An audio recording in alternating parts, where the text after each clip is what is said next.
Hoje é dia 8, terça-feira. Este é o Morning Call da Plus Capital. Essa é a visão de mercado que a gente vai comentar sobre os principais acontecimentos no dia de ontem e ver o que pode acontecer no dia de hoje. Vamos lá, só para a gente entender o contexto de como começa essa semana, como eu sempre gosto de iniciar pelo Boletim Focus, né? A gente inicia essa semana com o mercado mais pessimista ainda, com a inflação, não à toa, né? Com todos os desdobramentos do que pode acontecer com a guerra que tem acontecido e que tem pressionado o preço das commodities, seja ela petróleo, seja ela minério, seja ela grãos, né? Isso impacta diretamente a nossa economia e a economia do mundo inteiro, né? Uma notícia mais interessante, uma notícia boa nesse caso, é também a revisão para cima para o PIB para esse ano, né?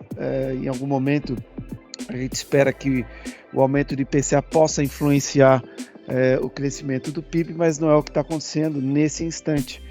E o mercado tem revisado os modelos para um crescimento, lembrando que a gente começou um ano com vários economistas dizendo que a gente ia ter crescimento zero ou ia ter um crescimento baixo. Enfim, nesse momento não é o que acontece. Fico feliz por trazer essa notícia.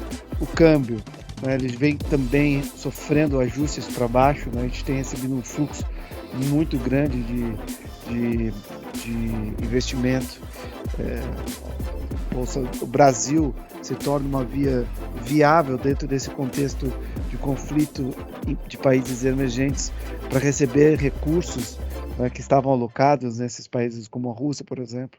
Isso tem pressionado o nosso câmbio para baixo, né? Lembrando que o câmbio hoje negocia nessa região, negocia próximo à região dos 5,10, então ainda tem espaço diante da expectativa para o que está sendo negociado na tela. E aqui a gente vem com a terceira semana consecutiva, mantendo aí uma expectativa de 12,25 até o final do ano, né?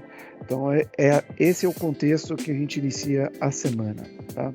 Bom, não houve nenhuma alteração significativa dos dados do Covid, então comentando com vocês, como eu comentei ontem com vocês, estou ansioso para ver esses dados a partir de quarta-feira, quinta-feira, que vai dar uma semana efetivamente dos blocos de carnaval, e aí eu quero ver exatamente o reflexo, se isso refletiu, né, no aumento de contágio e em consequente no aumento de mortes, né? Eu espero definitivamente que isso não aconteça, mas como não estava programado, né, em alguns lugares foi uma ação deliberada, enfim, quase que uma anarquia, vamos dizer assim, dos foliões, e enfim, de alguma maneira isso vai nos ajudar a identificar se o vírus ainda tem esse poder de colocar a gente em quarentena, enfim. Vamos tentar entender o que pode acontecer depois do carnaval, tá? Esse é o intuito. Então, esses dados de ontem e de hoje, você vê que muda nada, né? O contexto da narrativa do mês ainda são os mesmos, né? Acrescentei ontem porque a gente teve uma perda bem grande, né, no valor de mercado da Petrobras, né? O presidente da Petrobras, que já sinalizou que a partir de abril ele não pretende ficar mais na Petrobras, e essa questão também do combustível, né, do petróleo, que chega a atingir $130, chegou a atingir $130, depois a gente comenta um pouco sobre isso, quando a gente olha para os indicadores, né, logo à frente a gente já vai olhar sobre isso, né, e enfim, isso também impactou bastante o mercado de ontem, né? A Petrobras caiu mais de 7%. Tá? Assim, essas são as narrativas, nada mudou ainda. Evidente que a narrativa Ucrânia e Rússia ganham cada vez mais desdobramentos e, portanto, sem sombra de dúvida, a matriz de risco pesa para esse lado aqui, né? E de fato isso continua pressionando os mercados. Ontem os mercados europeus reagiram muito mal, fecharam com uma queda absurda, e a gente vai ver isso aqui mais para frente, muito em função da ameaça da Rússia em fechar literalmente o gás, né, para os países da Europa, né? Então, assim, o conflito, evidentemente, não parece ter uma dinâmica de acalmar ou até mesmo uma dinâmica de acabar, né? Parece continuar nessa dinâmica de deterioração do cenário, né? A gente não viu nenhum salvador da pátria aí, ou alguma coisa assim, uma luz do fim do túnel para esse conflito nesse momento, né? Então, mas de qualquer forma, a Europa hoje já reage um pouco melhor. A gente vê a Alemanha subindo 0,5%, a gente vê Portugal subindo, perdão, Espanha subindo 2,5%, a gente vê Lyon subindo quase 1%, o índice Eurostock 50 subindo 0,70%. Então, assim, é um alívio, né? É um pouco de alívio para o dia de hoje. Vamos ver a dinâmica, tem ainda muita coisa para acontecer no dia de hoje. E ver como é que termina o tom dos mercados. Então, sobre a agenda, a gente já comentou alguns pontos aqui ontem, né? Vamos ver aqui, a partir daqui, saiu só vendas no varejo, né? na Inglaterra, veio ligeiramente abaixo do esperado, bem abaixo do esperado. Então, isso acaba diminuindo um pouco a pressão sobre a expectativa de inflação, talvez ajude um pouco a balizar, se tiver que fazer algum ajuste na taxa de juros, isso baliza para que vá com um pouco mais de moderação, né? A gente vê aqui produção industrial na Alemanha, veio bem acima do esperado em contrapartida. O PIB europeu, né, veio em linha, sem nenhuma surpresa, né, em relação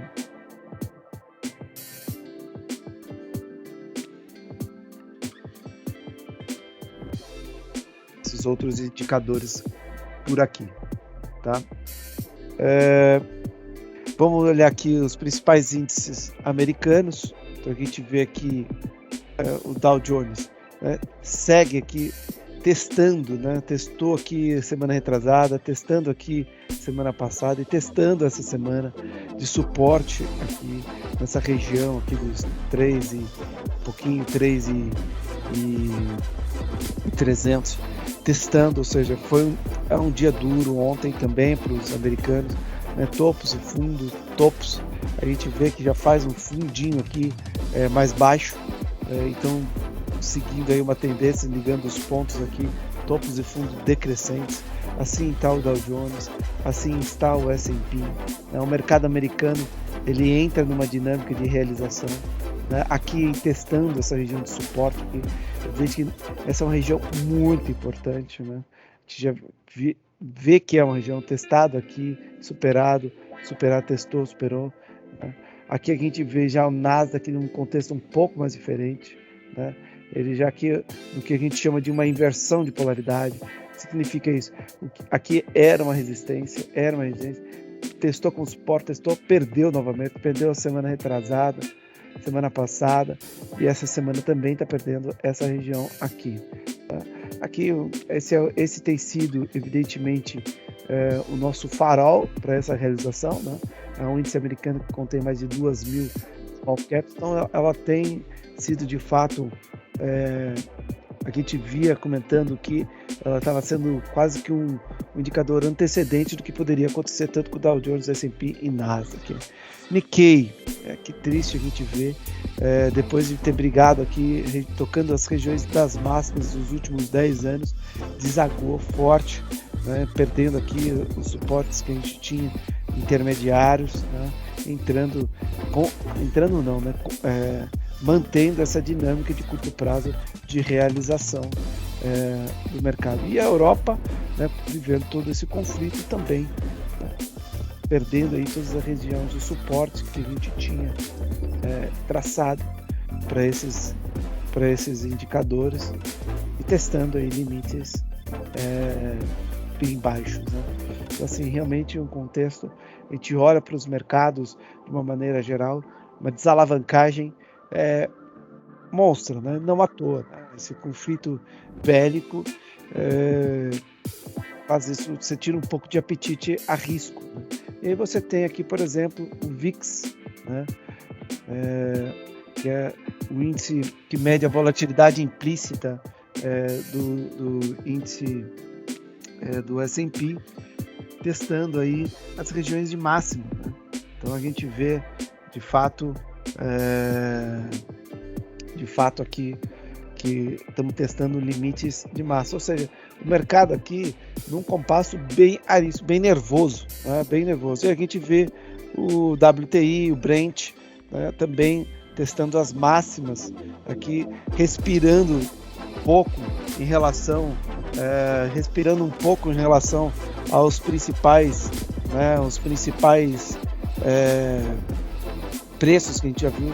Saiu também notícias de que os Estados Unidos tentando negociar o preço da commodity com Venezuela, com Irã, ou seja, outros participantes do mercado podendo elevar a sua produção e, portanto, derrubar um pouco desse preço que chegou a níveis realmente muito altos, muito altos. Então a gente vê uma certa desalavancagem, né? Evidente que subiu de uma forma muito abrupta, né? Não à toa, justificado pelo conflito.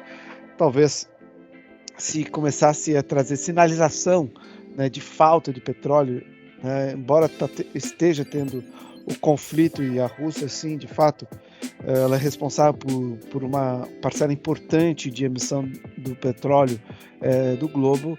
Por hora a gente não tem assim um indício de falta desse tipo de energia. Hoje, pelo menos, a Alemanha, um dos motivos pelo qual a Europa respira em termos de energia, é que ela sinalizou que ela não pretende parar ou diminuir a sua demanda por esse tipo de energia. Então, assim, isso dá uma acalmada tanto para a Rússia, que precisa de comprador, e para a Alemanha, e acredito que para outros players também ficarem mais tranquilos com relação à ausência de energia, né? Então isso dá uma segurada no avanço do preço. Vamos ver até onde isso de fato vai, né? Mas de fato a gente vê aqui um preço absurdamente elevado e fora dos padrões que a gente acompanha dos preços, e isso impacta de uma maneira generalizada a inflação no globo, né? Você precisa do combustível para seguir com a linha de produção e tudo mais.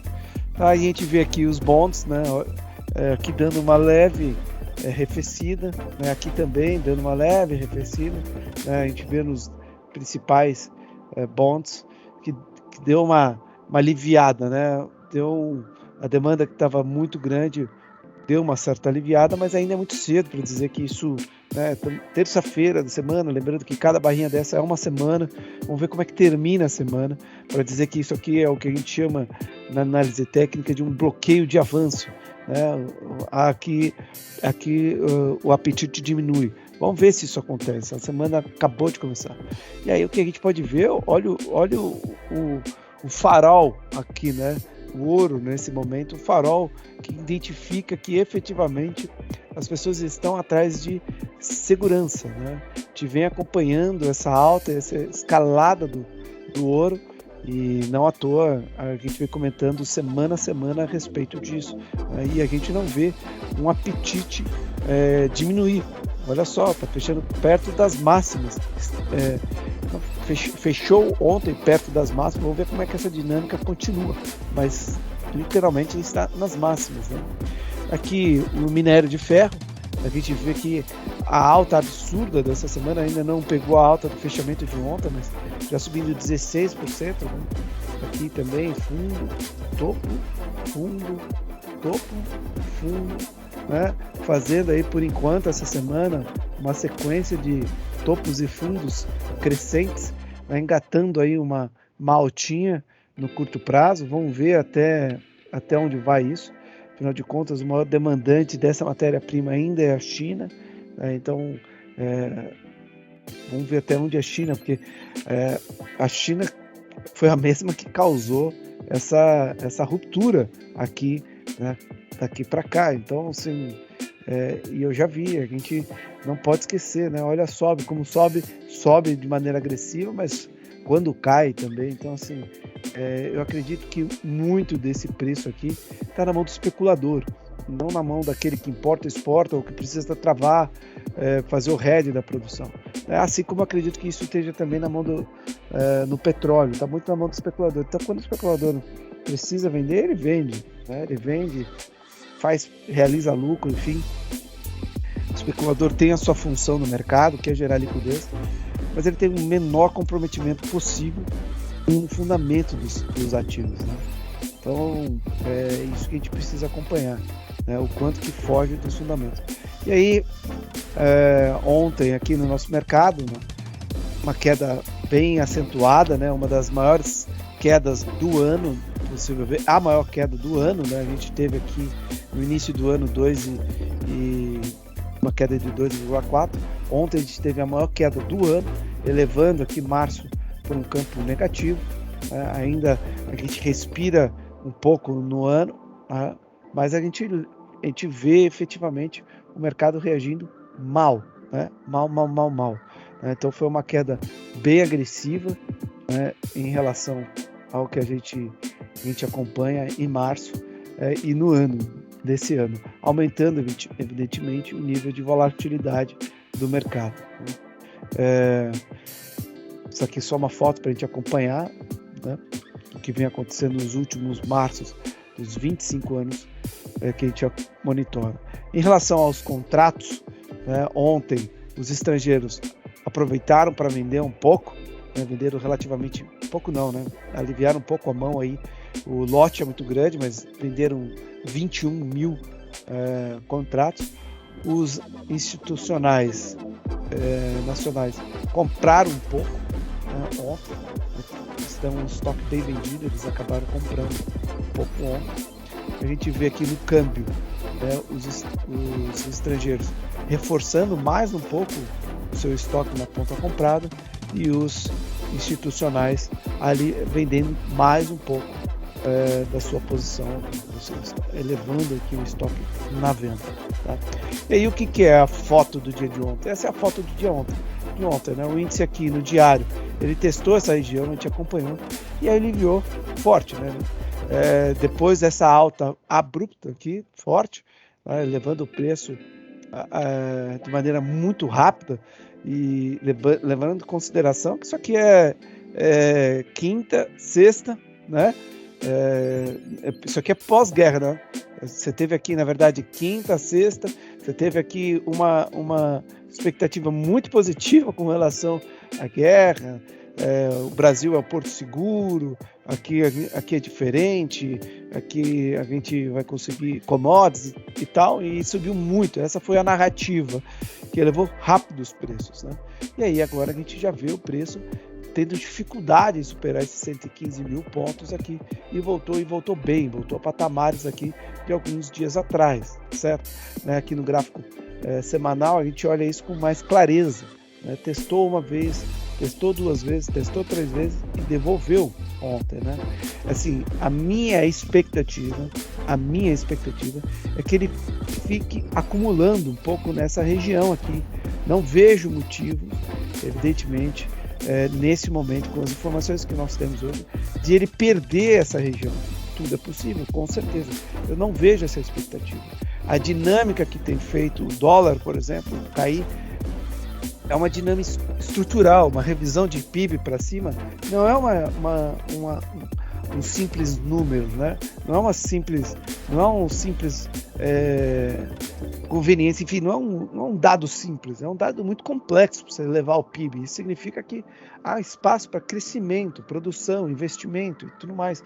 E a gente vê que a dinâmica que tem trazido esses números bons, revisão dos PIB, das contas públicas com os patamares bons, é um negócio mais estrutural. Então eu não vejo motivos para que a gente perder essa região aqui. Então eu espero que a gente continue acumulando um pouco aqui até esse conflito se definir, tá certo? Aí depois a gente vê o que fazer. Com os dados hoje, com as informações que temos hoje, eu não vejo uma coisa muito negativa. Então assim, eu imagino que a gente possa vir testar essa linha de baixo aqui no mensal, mas não perder esse fundo aqui desenhado aqui para vocês, tá?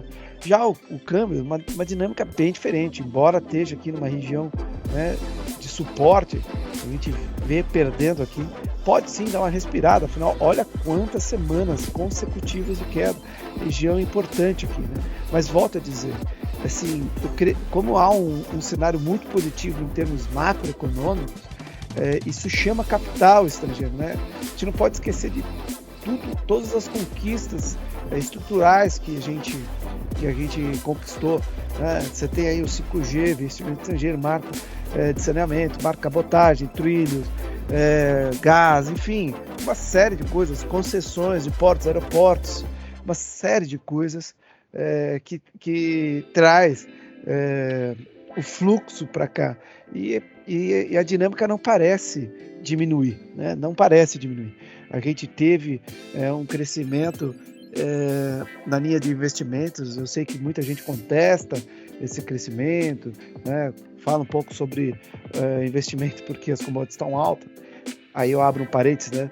Não entendo alguém fazer um investimento quando acha que não tem uma taxa de retorno atrativa. Então, sim, as commodities altas elevam expectativas porque você espera ter mais lucro. Então, impulsiona, fecha o parênteses.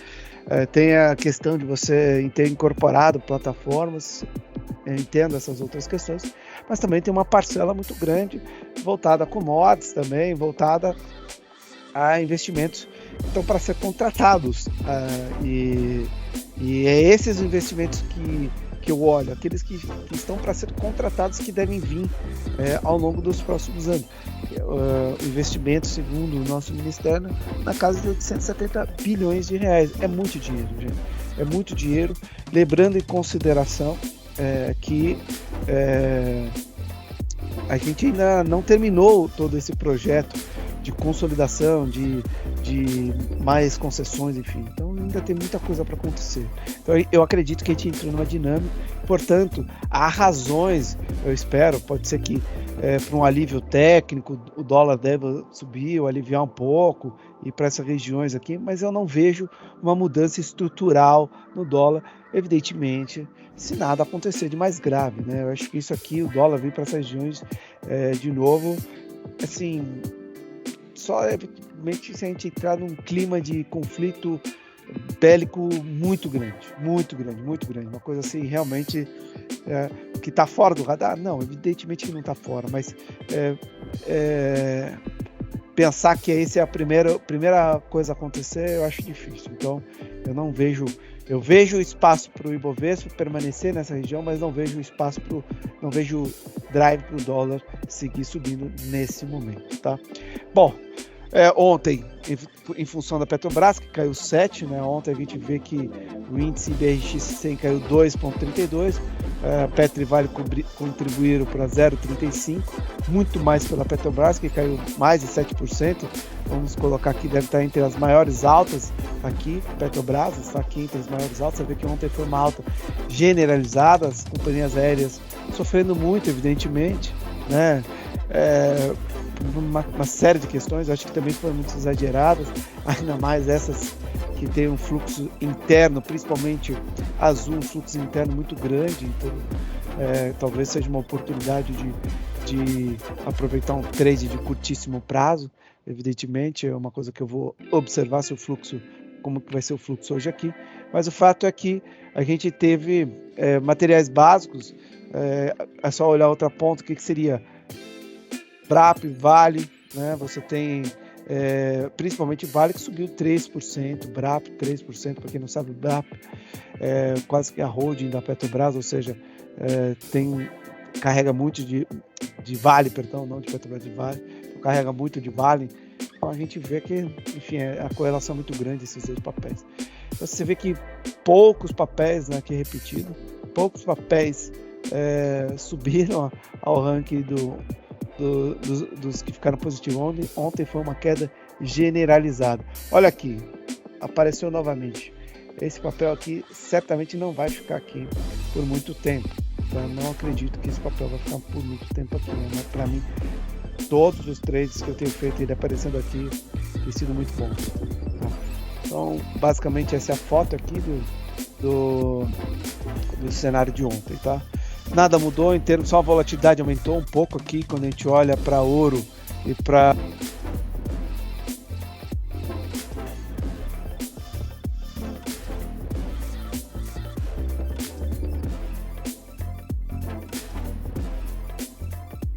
uma pequena aliviada do BTC, né? Mas ainda muito pouco. E aqui a curva, olha isso aqui, né? Ontem a gente tinha comentado essa curva aqui de ontem, quem lembrar do vídeo de ontem, ela estava entrelaçada aqui com essas demais curvas. Hoje, uma inclinação paralela em toda a curva, né? Olha isso. Gente, isso aqui, essa leitura que você faz aqui da expectativa de inflação implícita, você tem uma política monetária que vem com uma meta de combater a inflação. Então, assim, se a expectativa de alta de inflação é uma expectativa muito maior ainda para aumentar a taxa de juros. E eu não comentei, olha isso daqui, né? Olha isso daqui. Olha, vencimentos do contrato TI. Olha isso aqui. Aqui a gente já tem ativos tangenciando na casa dos 13, tá? Aqui é 13,8, então 13 está aqui embaixo. Já tem atrás a 13% ao ano. Então, assim, isso não à toa que ontem afetou o mercado de renda variável. Não foi só um conflito. Né? Aquilo que eu já vinha comentando com vocês. Risco e retorno. Né? Risco e retorno. Você tem um ativo que paga 13% ao ano com risco baixo. Né? Então, e isso afeta os modelos. Né? A TIR dos ativos de risco tem que ser muito mais atraente para a gente poder compensar essa migração. Né? Ontem foi uma queda generalizada. Bom, não tenho mais informações por enquanto. Essa semana, essa semana, se eu não estiver equivocado, é IPCA. Quando eu tiver essa informação, eu trago para vocês. Então, basicamente, é isso. Aqui apareceu a nossa compliance, Jéssica Paula. Tudo bem com você? Bom dia, Rocco, tudo bem? Peguei bem o comecinho aqui, tá? Então acompanhei tudo. Só não peguei se você deu um Feliz Dia das Mulheres hoje, que é Dia Internacional das Mulheres. Deixei isso para você. Feliz Dia das Mulheres. Aqui em casa eu acordei dando de Feliz Dia das Mulheres. Tá certíssimo. Você é um cavalheiro, não teria como ser diferente. A gente desejaria a todos os nossos clientes, as mulheres que estão envolvidas na Operação Plus Capital, um Feliz Dia das Mulheres, né? Que seja um dia muito especial para todas nós. Hoje e sempre, né? O que seria sem as mulheres? É isso. Obrigada, Rocco. Obrigado a você, Jéssica. Obrigado a você, ouvinte, que ficou aqui até agora. E caso você queira bater um papo, entre em contato com a gente. Esse é o Morning Call da Plus Capital, todos os dias, de segunda a sexta, falando sobre o mercado. Muito obrigado por sua atenção até aqui e até amanhã. Até amanhã, bom dia.